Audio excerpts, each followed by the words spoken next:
Well, hello. Welcome to the 2020 Iowa Interfaith Power and Light Leadership Workshop. On behalf of the Iowa IPL staff and student leaders, thank you for coming. My name is Alexandra Lund. I am a junior at Dordt University, and I am a Call to Climate Action student leader. Before we start, I would like to make a few short announcements. First, we ask that you keep your computer muted and without video during the keynote address and panel. We welcome questions for the keynote speaker and panelists. However, we ask that you please send them privately in the chat to Alyssa Corkery to minimize distraction and maintain privacy. Instructions on how to do that are in the chat. Second, if you are not a college student, please do not go into your breakout room when invited after the keynote and panel. Instead, please hit decline to stay in the main meeting. College students, please go into your breakout room when invited and be sure to turn on your video so we can see you better. I'd now like to welcome Brian Campbell.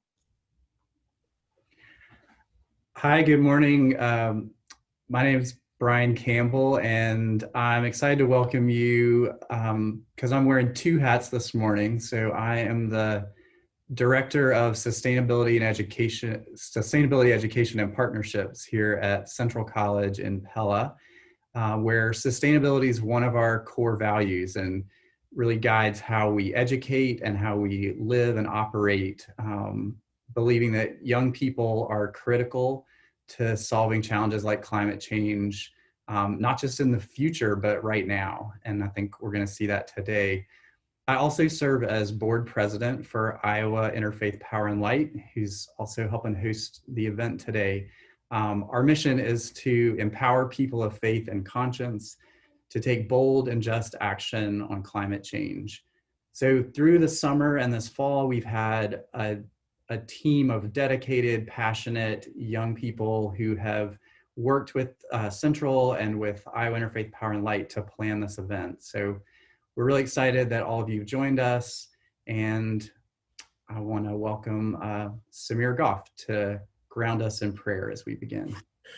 Thank you, Brian. Hello, everyone. I am a sophomore at Grayson University, and I am a Call to Climate Action student leader. So let us pray. Creator, thank you for being with us today. We thank you for allowing everyone to attend this event. Our faith and conscience call us to uphold the worth and value in all creation and to upheave injustice and exploitation. Give us the will to celebrate diversity, listen to climate crisis experts, amplify BIPOC voices, discuss and encourage climate action, attend to our communities, reduce our consumption of unnecessary goods, and vote in all elections. We shall put into practice what we discuss and learn. Help us be the change and make a difference in the world. Guided by our faith and values, we are called to climate action. Thank you, Samir. I am honored and excited to introduce this year's keynote speaker, Reverend Malcom. Reverend Malcom is an ordained United Church of Christ minister and holds many leadership positions, including his role as the director of Alabama Interfaith Power and Light. He is a powerful advocate for environmental justice and seeks to use advocacy, education, and grassroots movements to encourage people to fulfill their moral obligation to love their neighbor through climate action. We are honored to have him as our speaker today. On behalf of the Iowa IPL staff and student leaders, I would like to welcome Reverend Michael Malcom.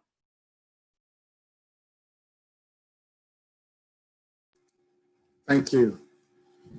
Thank you to you all as the student leaders. Thank you to Matt Russell and Iowa IPL for this opportunity. Before I begin, I would like to honor the Piqua Sept of Ohio Shawnee tribe, whose grounds I speak from.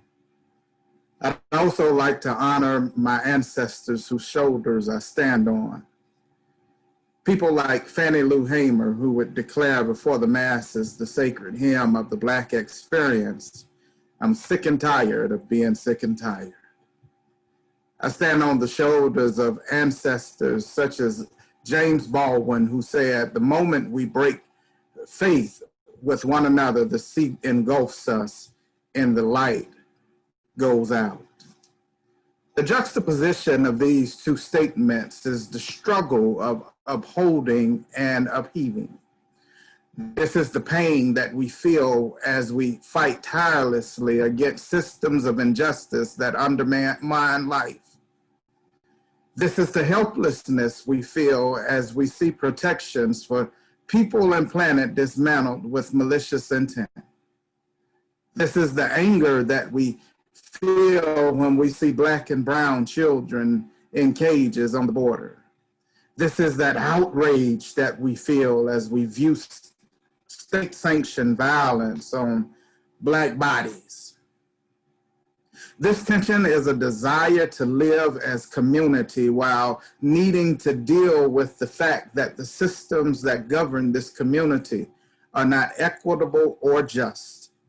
This tension derives from a realization that in order to reach our shared goals of mutual benefit, we must tear down systems of injustice such as poverty, pollution, and racism.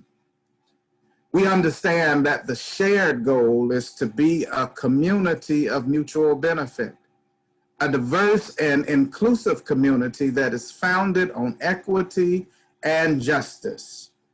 In order to build a community of mutual benefit, we must remember Fannie Lou Hamer.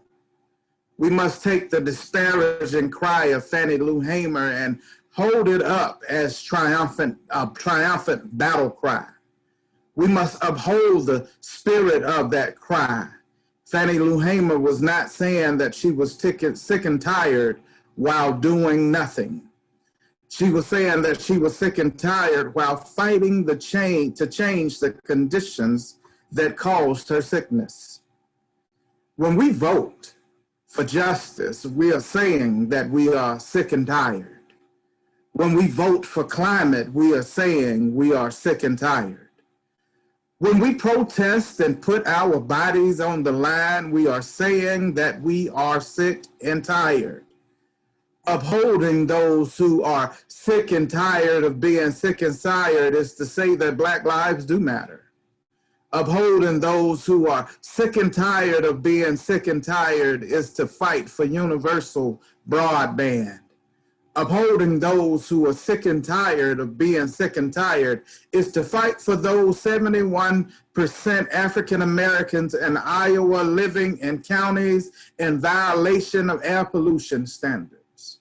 In other words, to uphold those who are sick and tired of being sick and tired, you cannot overlook anyone. You cannot overlook the 68% of African Americans in Iowa living within 30 miles of a coal-fired power plant. You cannot ignore the fact that an African American Iowan family making $50,000 per year is more likely to live near a toxic facility than a white family making $15,000 per year. You cannot uphold the person without also seeing the conditions that create the illness. When you've seen the conditions, it is up to you to address the systems that cause the conditions. Saying Black Lives Matter while ignoring the conditions of Black lives is hypocritical at best and evil at worst. If we are going to be a community of mutual benefit, we must also listen to James Baldwin. For it was James Baldwin who provides for us a rallying cry to the battlefield of justice. This statement by Baldwin provides for us the goal of the fight, the danger if we lose, and the instructions on how to win. For Baldwin, the goal of upholding and upheaving is for us to come together and stay together. This is the fight. We've got to come and stay together. COVID has taught us that we can no longer afford to live as individuals. Rugged individualism is what has made us sick, and COVID has simply exposed it. Rugged individualism produced othering. Othering is what causes us to ignore the plight of our neighbor. Othering is why we ignore the effects of pesticide drift on children. Othering is why African Americans in Iowa spent $40 billion on energy in 2009, while only comprising 1.1% of those employed in the energy sector and earn less than 1% of the revenue derived from the energy market. In other words, my brothers and my sisters, it is unjust. It is also part of why the average national African American family has saved $10 to every $1,000 that the average white family has saved.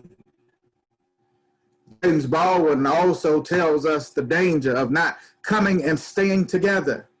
James Baldwin says that when we fight, when we stop fighting to come and stay together, we are overwhelmed and diminished. James Baldwin is also warning us against the individualistic understanding of agency. Today, we are seeing how dangerous individualism is. We see people feeling like that their individual rights are being trampled on because they're being asked to keep others safe. We're witnessing a president who is governing based on his individual opinion over facts and science. Baldwin says that this can only lead to our demise. James Baldwin gives us the instructions on how to win. James Baldwin says to keep the faith. Beloved, here is where I bid you farewell. Keep the faith. If this was church, I'd say, here's the part that I shout you on. I like the fact that James Baldwin isn't leaving faith unattached. Therefore, it's not a blind faith. However, it is a faith that is rooted in others. He tells us to not break faith with one another. In other words, we must believe in one another. We must embrace one another. We must work for one another, and we must believe that together we can win. The early church understood this principle. As we look in the Acts of the Apostles, we find a depiction of the early church. It says that they sold all that they had and laid it at the apostles' feet so that none could be without. This was the church remembering Fannie Lou Hamer and listening to James Baldwin. This was the church ensuring that conditions for those who were sick and tired were changed. This was the church ensuring that they came and stayed together. This was the church upheaving systemic oppression while upholding a community of mutual benefit. This was the church ensuring that all were protected. I realize that all are not of and from the church tradition.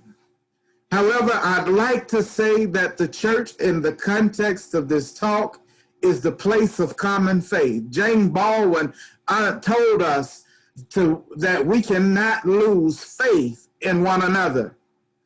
I say, be the church.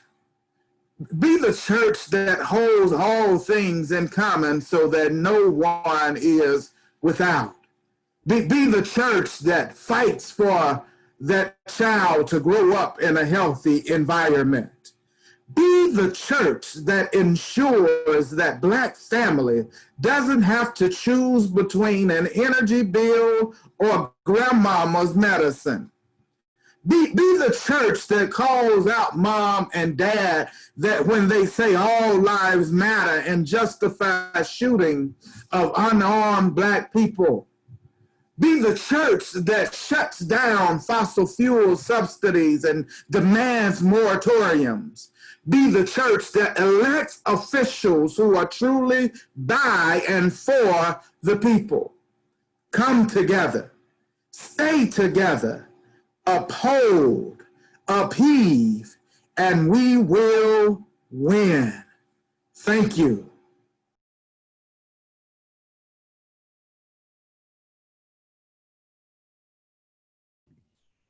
Thank you, Reverend Michael Malcom. We are going to start a brief panelist interaction with student leaders Leah Van Dam and Bria Holthe from Central College. Leah is a junior at Central College and is studying international and global studies as well as psychology. Bria is a sophomore and studying environmental science. If you have any questions during this panelist interaction, please send them directly to Alyssa Corkery in the chat. We will be having a brief Q&A afterwards if time permits. Thank you. Hi, I'm Leah. Thank you for that introduction, Tiffany, and thank you so much, Reverend Malcom, for that. I want to start by thanking you for acknowledging that the land that we're on, and thank you to everyone in the chat who also acknowledged that.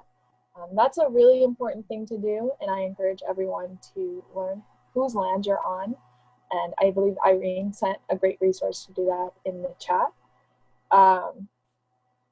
I don't know about the rest of you, but the thing that stuck out the most to me was his focus on how important racial inequity is when addressing the climate crisis. That's not something that we can ignore. It goes hand in hand, especially if we acknowledge environmentalism's history in racism and perpetuating that issue, which I will definitely send more resources in the chat after this, so you guys can learn more about that. But I'll pass it quickly on to Bria. Hi, I'm Bria, and thank you again, Tiffany, for that introduction. And thank you, Reverend Malcom, for that talk. That was, I think you said a lot of things that people needed to hear. And I appreciated the way that you focus on the need of churches to take action and not turn a blind eye, because I think that's a huge problem in the Christian community currently, is ignoring these issues and not speaking about them as a congregation. To start us off with questions, I wanted to ask you, Reverend Malcom, how should we as students and people of faith bring up climate issues in our church? I think the best way to do it is having those personal conversations. If you all noticed while I was talking, I never brought up 1.5 or carbon sequestration or any of those things. I talked about the ills of people. I think that's where we start. We start at people's plight so they can identify or be validated in the fact that they feel what they feel. And then we can elevate our conversation to telling them why they feel what they feel by articulating to them what is actually taking place. I think everybody knows when they're being hampered in their health because of whatever is going on around them, but they don't always have the language to tell you how it's taking place or why it's taking place. I think that's where we help out at in our conversations, but we start with what's actually ailing them. Or let me say, at least that's how I do. Thank you, Reverend. That was a great response. Leah, do you have a question you want to ask, or do you want me to start with my next one? You can go on to your next one. Okay. My next question was, how do we deal with the hypocrisy of Christians who turn a blind eye to these injustices despite Jesus's calling for justice? Yeah, I love that question, and thank you, because that speaks to my radical side and my radical nature, which is about 80% of who I am. I call them out. I don't mince words when it comes down to it. One of the things that people will try to do is justify their positions and have you to validate their justifications in their positions to make them feel better in where they stand. My job is not to make you feel comfortable. My job is to confront you with what's actually taking place. And because of the way that I approach environmental justice from this racial lens, the reality for me is it is twice as bad, because we're not only having to deal with the products or the byproducts symptoms of the climate crisis, but we also have to deal with the racial injustice that contributes to it. And so for that, I don't have time to play and time to mince words. I don't have time to even politic. I think what we as faith leaders can do is depoliticize these conversations, because they are been so badly politicized that it's taken it out of the context of fairness. And the reality is it right or wrong for you to pollute people? Is it right or wrong for communities to be without food while living just blocks away from five-star restaurants? Is it right or wrong for that child who didn't ask to be born in a place or a condition or an environment that causes them to have life-limiting diseases? You know, is it right or wrong? That has nothing to do with the politics of it. Thank you for that, Reverend. And then I have one final question for you. My last question is it worth staying in churches that refuse to take action or speak out about these issues in an attempt to create change, or is it worth it to find a congregation that you can actually take action in? It's only worth it if you don't settle. If you get there and you want to be comfortable, then no, it's not worth it. But if you know that you're going in to be disruptive, it's absolutely worth it.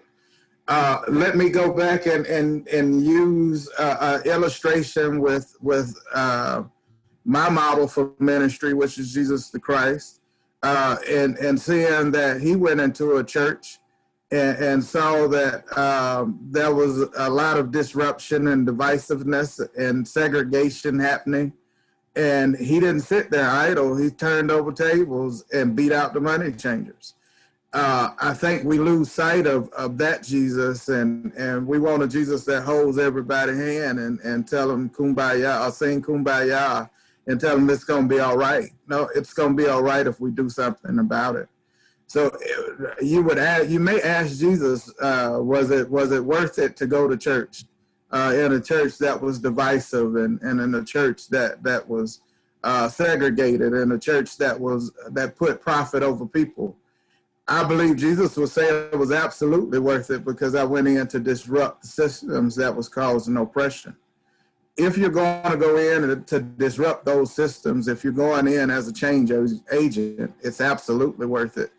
But if you want to just go in and be comfortable and settle down, then no, it's not worth it to you, and it's not worth it to the people who are hurting. Those who are saying, I'm sick and tired of being sick and tired. Thank you again, Reverend Malcom. I believe that I'm going to turn it over to Tiffany for a question from the audience. Now, these questions was awfully easy, so y'all got to come a little bit harder than that. I know you ain't bring me here to waste y'all time, so let's bring it now. Thank you, Reverend Michael, Malcolm, and Bria and Leah. We are going to move on to the Q&A with Reverend Malcolm. Please remember to send any questions you have to Alyssa Corkery in the chat. So the first question that I have received is, how do we battle disinformation about environmental racism? I think you battle it with truth. That's the only thing we can do. One of the things that I've seen that has been extremely helpful in the conversations around the uprisings that have taken place, and to combat the misinformation or the stereotypes that Black people are tearing up their own communities and all of this stuff, they have camera phones. And they're videoing what's actually taking place, and you're seeing a counter narrative that it's not Black people tearing up anything. It's not Black people being disruptive. It's not one-sided. And so I think that's the same thing that we have to do, is we have to continue to speak truth. And when we hear disinformation, confront that disinformation and put truth out so that it can combat it. Thank you. Next question is, do you have any tips on how to convey this message of climate action and upheave and uphold with those who are not part of the Christian tradition? Yeah, as a person who, so I consider myself a Christian universalist. Let me explain what I mean by that. I'm a Christian. I see my relationship with my Creator through my Christian faith, through Jesus the Christ. And so in that regard, that's the place that I'm founded in, the place that I'm established. However, I don't believe that God is limited to my faith. I believe that you can see God in your faith as well, and the same God that I see is the same God that you'll see. So in that, again, when I come to conversations, I'm not coming to a conversation necessarily from a Christian approach. My stance is that I'm a Christian. However, I come from a place knowing that the God that I serve is God enough, that God's inclusive of you as well. And so we have conversations based on our common ground and not necessarily what could divide us. Thank you. Next question is, do you have any tips to include more people of color in our work? I have found the Iowa environmental movement has been incredibly white. Yeah, you know, that is actually a hard one. That's a hard one because I find myself whenever I'm in spaces like this, and by spaces I mean predominantly white spaces, or speaking to predominantly white crowds, this question always comes up. My answer is always this: we are not a monolith, and I don't speak for all Black folk. So I'm still trying to figure out how to get more Black folk in this work. And so I'm not going, I can't tell you that this way is a sure way of making it happen, but I can tell you that this is a best practice. Here it is. Grab a pen, grab a piece of paper, type it out if you need to. The answer to your question is talk to them. It's that simple. Talk to them. We are trying to figure out something that is just as simple as a conversation. Asking them, hey, do you know anything about this? And does it bother you? Or are you concerned? And building up those relationships. And if you can build up those relationships, people don't really care how much you know unless they know how much you care. When you build up those relationships, then you can have those conversations to bring them along. But if you want to do it from a 10-foot place or a socially distant place, not physically distant, but socially distant, in its truest sense, you're not going to get it. Thank you. Next question is, what are ways to amplify the voices of the unheard? Now, that right there is an even better question, because that question is a question that challenges you. And the reason that I say that is because you have to use what you got to amplify those voices. In other words, use your resources to make sure those other voices are heard. I occupy spaces, and various spaces, and some are in executive spaces, C-suite type spaces. And my philosophy is that I don't go in a room alone.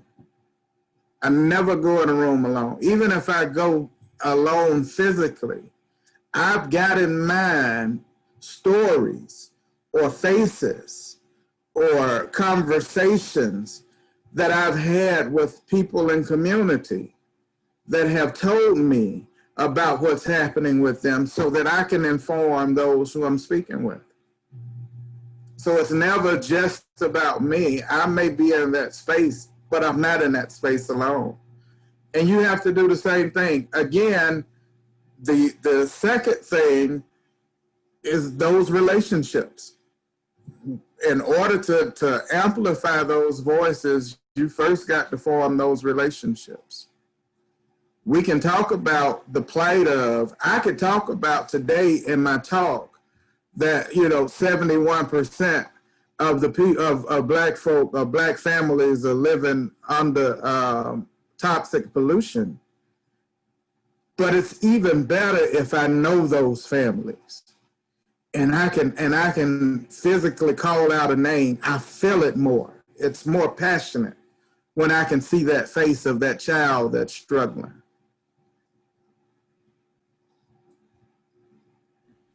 Thank you. The next question I have received is, what drove you to start working in sustainability? So I grew up in East Atlanta in a low income, low middle class, working class family. And in that, I also lived in East Atlanta near a garbage dump. And not only was there a garbage dump, but you can see power lines all over the place. And you could see in our creeks the water turning color. And you'd hear about people having these rare forms of cancer. And you'd hear, I knew and had family members who who suffered from asthma.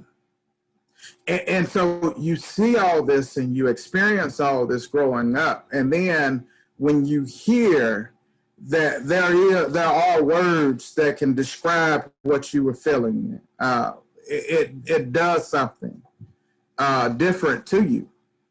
And so when I got into this work, it was Reverend Dr. Gerald Durley, who is one of my dearest mentors. He said this, he said, how can I preach to them in the pulpit, shout them in my pews, but they can't breathe in public? And it said something that locked in my experience growing up with where I was in that moment and in that time and the present of being a preacher and being a pastor and a faith leader and saying, hold on, there's something more that is out there that people are struggling with that needs to be spoken to. And so I got into this work and I've been in it all this time. And then I meet somebody like a Matt Russell who just sparks life into you around rural sustainability and injustices. And you meet other people who have like minds, and it just drives you further and further into the work. So now I'm in love with it and don't plan on leaving it. That's great. I have one final question for you. What is a story of college students making a difference that you've seen? I'm sorry, ask me that one more time, Tiffany. What's a story of college students making a difference that you've seen in your life? Well, I don't know if you all heard of this little thing called the Sunrise Movement.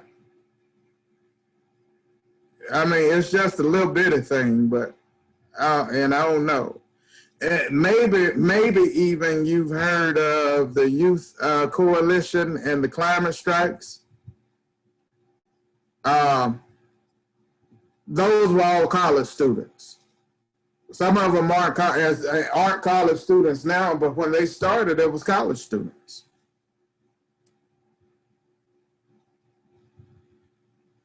Those examples of college students that's doing it big. So I don't know how else to answer that. That in essence, if I go further, when we look at this movement, the only reason that the needle has moved and advanced the way the needle has moved and advanced is because of young people.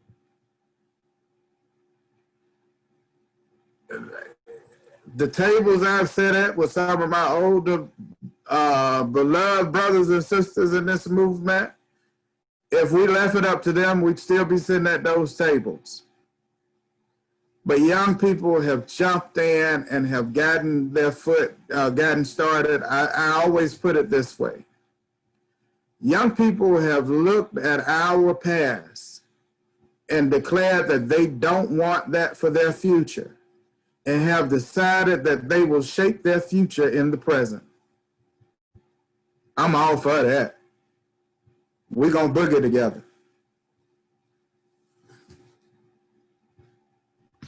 Thank you. I actually just had one more question come in, if that's all right. Okay. You mentioned James Baldwin in your talk. If there was one author that you would recommend everyone here should read, who would it be? That's a good question, man. I had just a flood of people to come to mind. James Baldwin, although he's good, is not necessarily one that I would have you read on the climate. I think Toni Morrison would be a good one to read.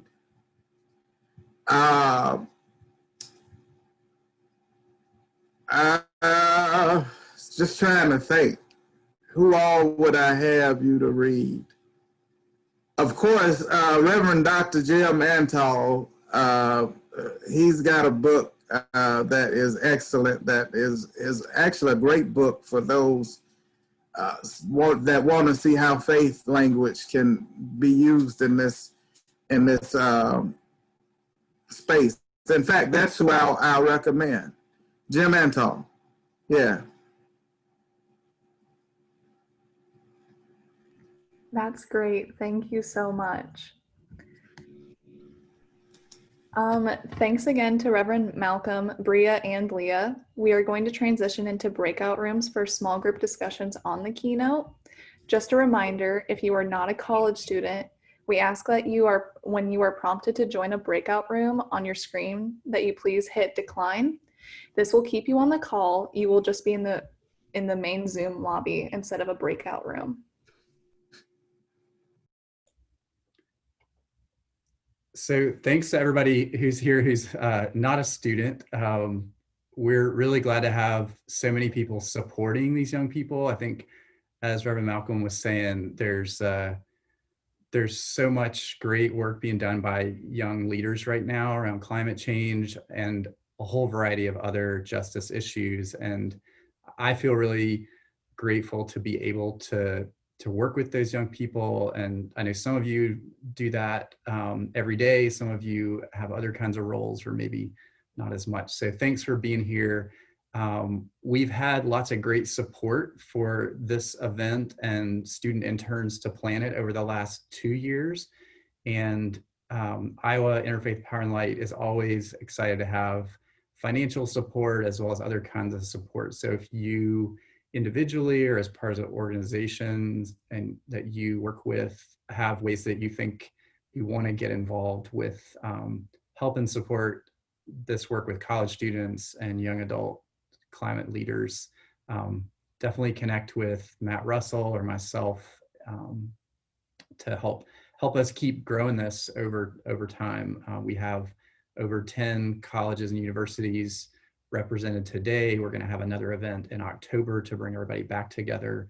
And so it's exciting to grow this. We had one of these in person last year in Cedar Rapids at Mount Mercy University. And I think, yeah, we're excited to do this again and have funding for summer interns in 2021 and continue to empower and support young leaders' voices. I want to just take a second to lift up the organizations that have supported this work this year for Call to Climate Action. Defend Our Future with Environmental Defense Fund helped support our student work. Gloria Dei Lutheran Church in Iowa City, and then our colleges, Graceland University, Loras College, Central College, they made investments into this work. And the Amy P. Goldman Foundation has been supporting our work in general the last year.